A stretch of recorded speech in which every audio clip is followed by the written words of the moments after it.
tonight we can say that we have three themes that we will talk about.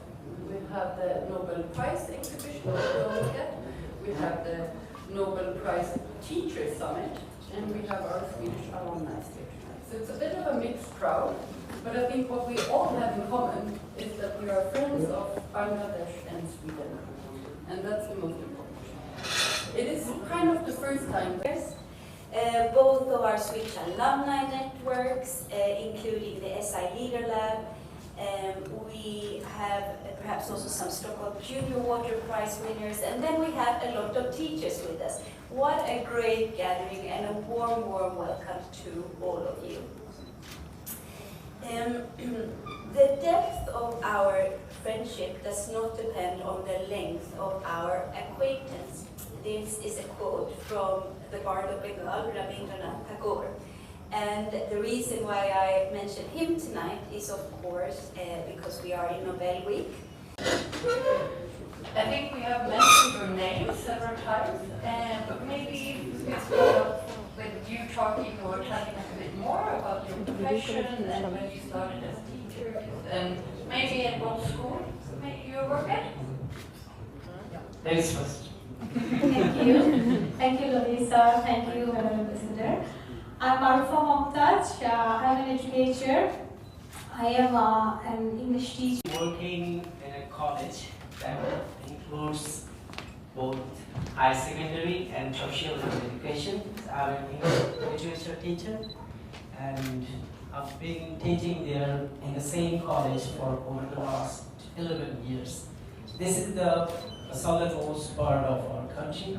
It's a coastal belt, and I'm lucky enough to teach a group of students who are underprivileged and who have less facilities than the other part of the country.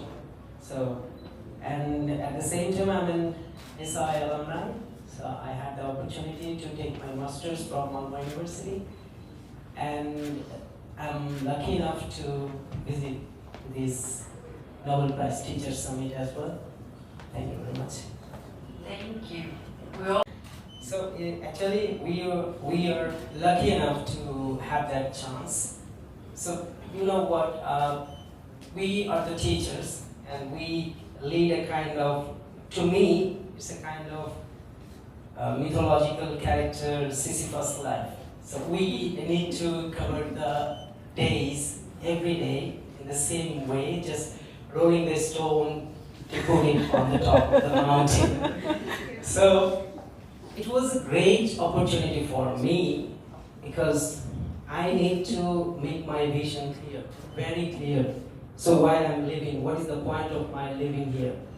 So I was looking for that, and the visit to this summit just opened my eyes. Yes, you are the person, you are the blessed one who can change the world. And you have a great role, just like a leader, just like a change maker, that you can do a lot. So this is the core message that I received from the country, from the summit, and how they treated us, just like a VIP. They have mentioned it several times, that specific word, you are VIP, and they treated us in the city hall in Stockholm. The mayor, honorable mayor, was there, and how they treated us is amazing. That was quite confidence-building sessions for us, and we had a lot of experiences and meetings with scientists and the teachers around the world, and we discovered. I would like to say that we discovered ourselves anew, just like we are born anew. So it was amazing. Thank you.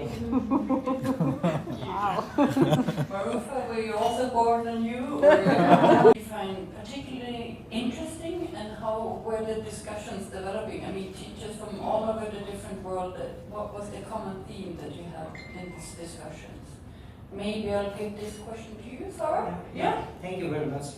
So actually, as you know, that when we just go through things, we need to have some understanding to get engaged. And in some cases, you see engagement needs knowledge. So these are the circular processes, and when somebody just get lots of information, we were in a stream of information, and we go through thousands of informations every day, and there are lots of sources. So when we, the teachers, so in this conference, we just came to know how we, the teachers, can play the role, a vital role, in engaging students in the classroom and making them aware of the things and how to make the connection and how to filter the process and which kind of information we should take, because the science right now is undergoing a process of threat, like the lack kind of trust, they have less faith because of this flow of information. So we just need to be aware about our students, how we should get them engaged and how we should make them aware of the things. That's why the theme, just teaching, knowledge, learning, engagement. And we, the teacher, have a role to play in this segment. And the process, the whole thing, just the whole conference, it was a 4-day long conference, and the main session was on the last day. So we had a lot of visit in different places like Nobel Prize Museum. So we had experiences with those the great minds, how they contributed to their fields. And at the same time, every Nobel laureate, they participated in our conference. They just repeated the same thing. You, the teachers, you are behind us, and so you made us so. So you contributed a lot to be where we are right now. So these are the things actually we can play in an era of static world, right? We just need to have this kind of what kind of knowledge we can provide and how we can engage the students in their education and learning processes. So the conferences actually focuses on our teaching methods and how the teachers can contribute to make a newer future where we would have lots of information and we can just filter them, and what are the processes to not to make the students fool in a way, just not to have them information only in a regular basis wherever you just get them, you can use them, not like this. So how can you filter them and how can you teach them to filter all those them by themselves? So these are the core things that we learned from the conference. Thank you. I think we can all in the room recognize ourselves in the stream of information that is coming onto us every day and the need for the filter. I think it's really important to be critical. Thank you for sharing that.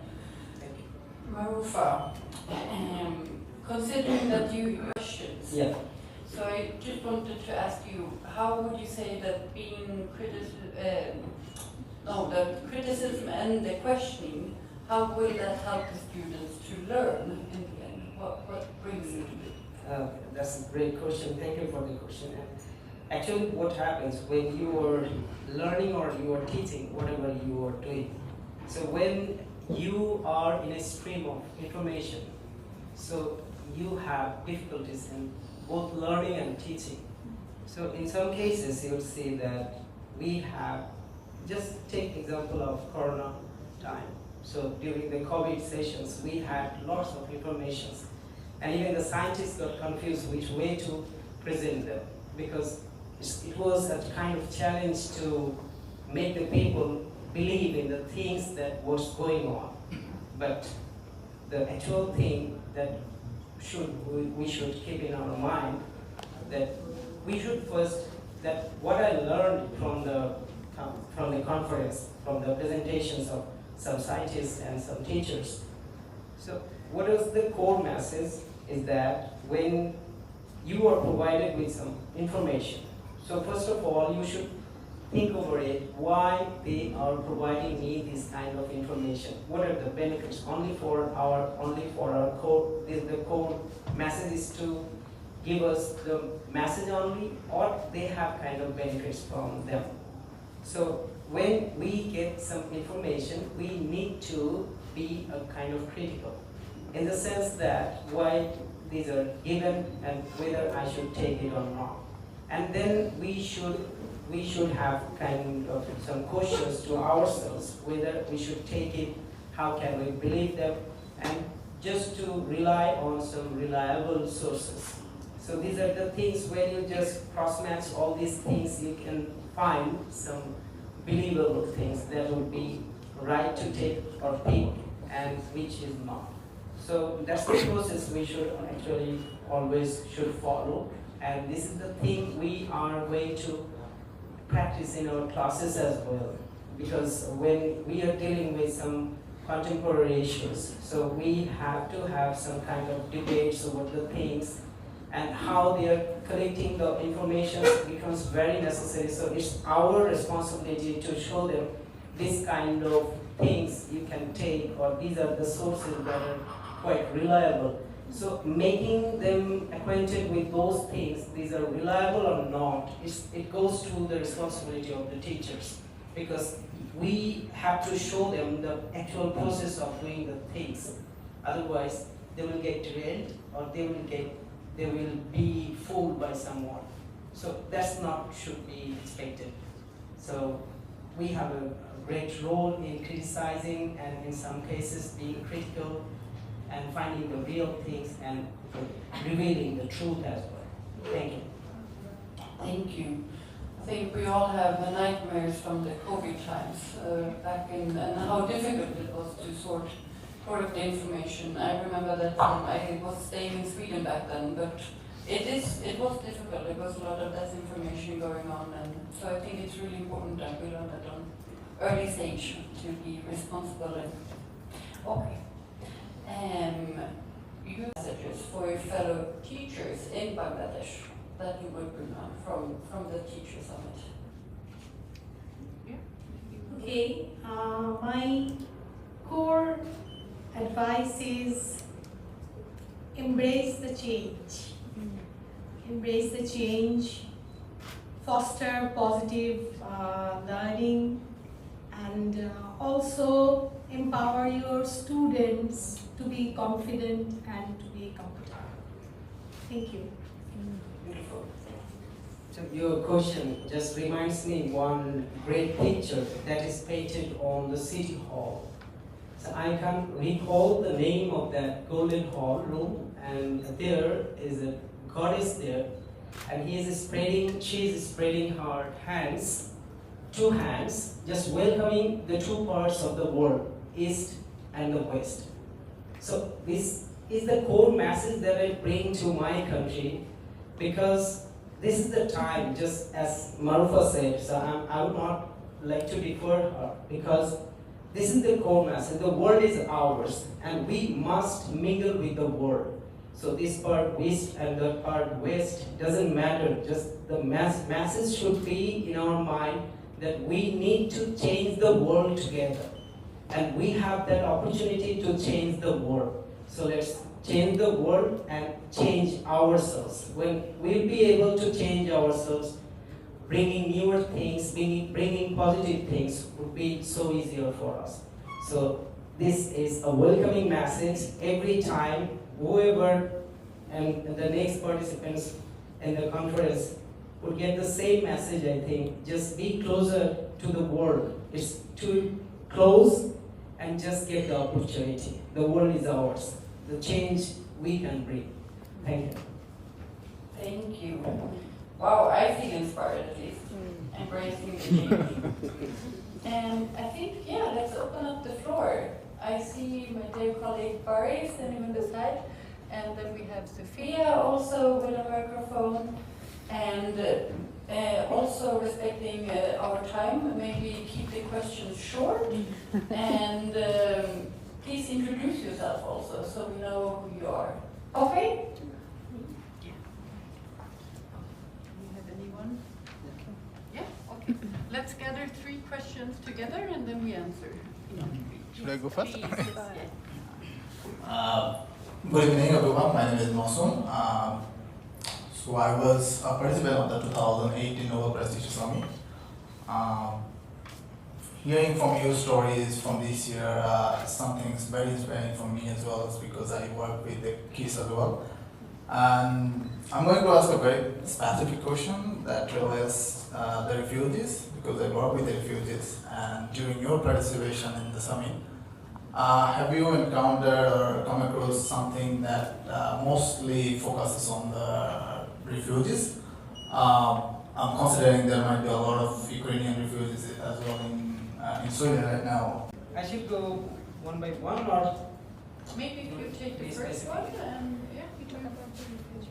okay, maybe I'm going to answer your question about the refugee. Yes, this year we had a great focus on the refugees, and you know the passing years are very crucial for the refugees. And we had two speakers and two presentations from Right to Shine. That was a lecture from Par Johnson, and he was an executive manager at Sweden, and how he managed to mingle the community, and he's working on that.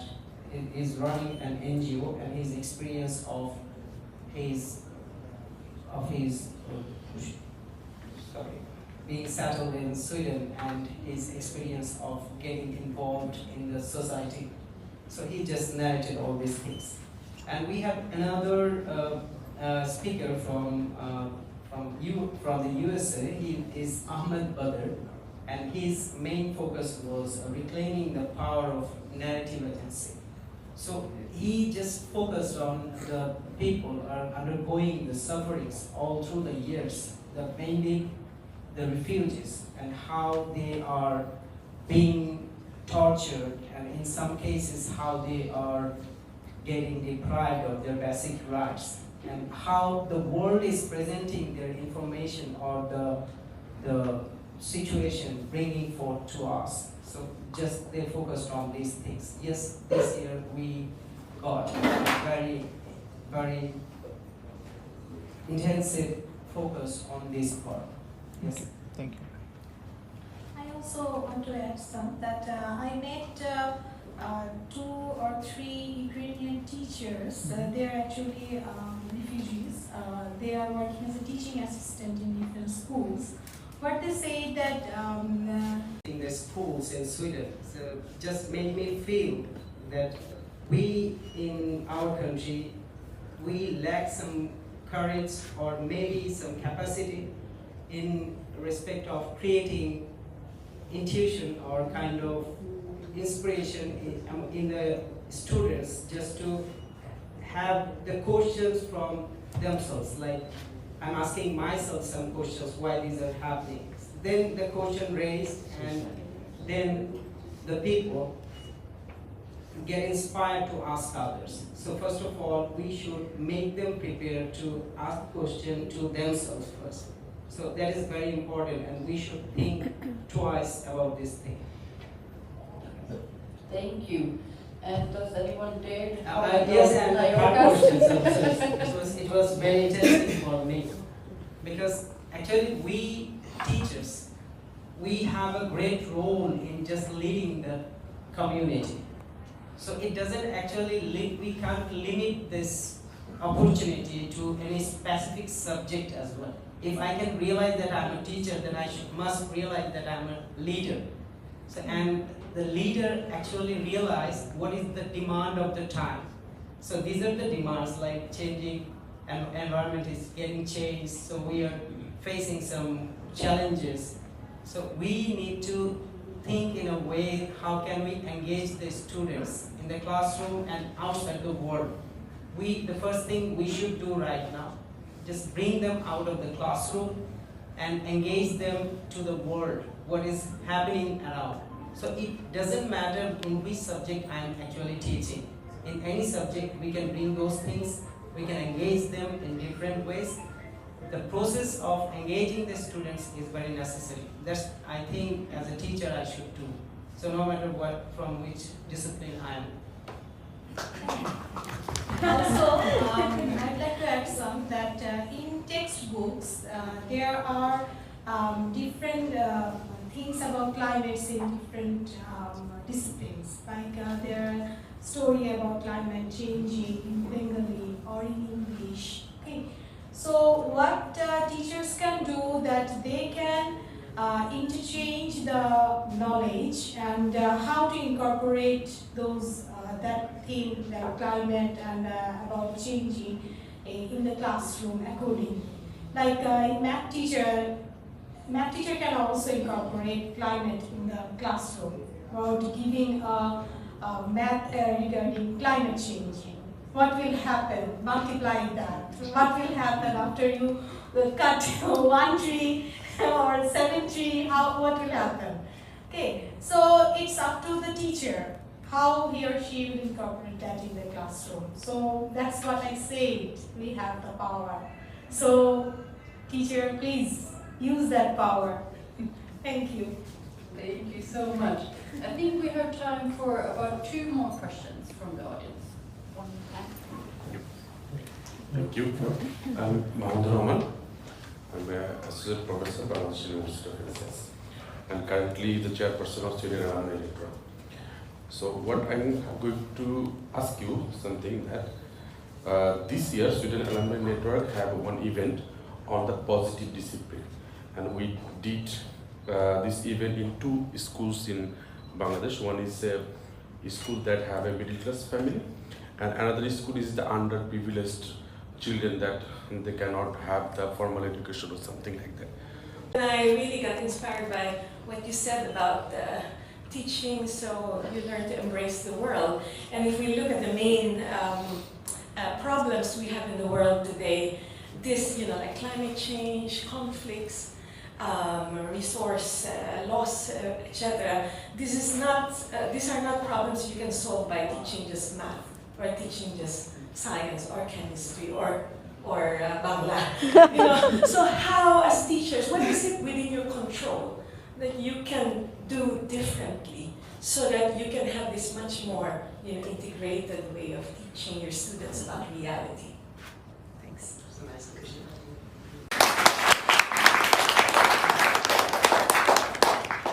And I wrote down some key takeaways from what I could bring with me, and I think positiveness, an open classroom, engaging questions, and future leaders.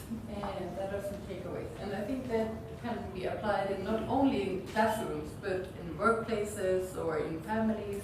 I think we can all be that agent of change, also in our private lives. But I think you are really the agents of change and the role models for our future generations that will be the peacemakers or the innovators that we have here in the room also. So thank you for doing your job, and thank you for going to work every day and being the role models that you are. Thank you.